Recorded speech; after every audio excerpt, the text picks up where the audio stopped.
Elle croyait vivre une belle histoire d'amour. Mais elle n'était qu'un pion dans un jeu bien plus sombre. Voici l'histoire vraie ou presque d'Aïcha. La fille vendue par son petit ami à une secte.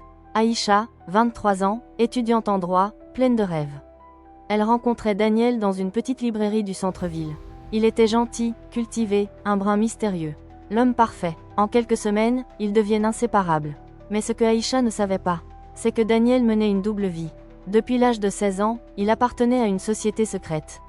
Pas un club de lecture, une secte occulte. Et chaque année, pour mériter la bénédiction, un sacrifice devait être fait. Et cette année, Daniel avait été désigné pour offrir un cœur pur. Le choix était clair, soit il livrait quelqu'un, soit il devenait la prochaine offrande. Il a essayé de se convaincre qu'elle s'en sortirait, que c'était juste un rituel. Alors, il l'invite un week-end, au calme, dans une maison en forêt. Un lieu spirituel, disait-il. Aïcha accepte, confiante. Tout semble normal, jusqu'à la nuit tombée. À minuit, Aïcha est réveillée par des murmures. Elle descend, et découvre des hommes encapuchonnés, formant un cercle. Au centre, un autel. Et Daniel, en face d'elle, le regard vide. « Daniel, qu'est-ce que tu fais ?» Il ne répond pas. Deux hommes l'attrapent. Elle hurle, elle se débat. Mais trop tard, le chef de la secte lève une dague. Mais soudain, tout s'éteint. Le feu, les chants, le silence. Un froid glacial envahit la pièce. Quelque chose ou quelqu'un vient d'arriver. Quelque chose qu'ils n'ont pas invoqué.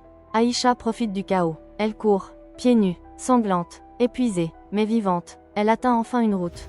Un camion la recueille au petit matin. Aujourd'hui, Aïcha vit à l'étranger. Elle ne parle jamais de cette nuit. Mais elle a laissé un message clair sur ses réseaux. Ne suivez jamais un homme dans un endroit où vous n'iriez pas seul. Quant à Daniel, personne ne l'a revu. Pas même les membres de la secte. Certains disent qu'il a été sacrifié à la place d'Aïcha. D'autres, qu'il a été emporté par ce qu'ils ont réveillé.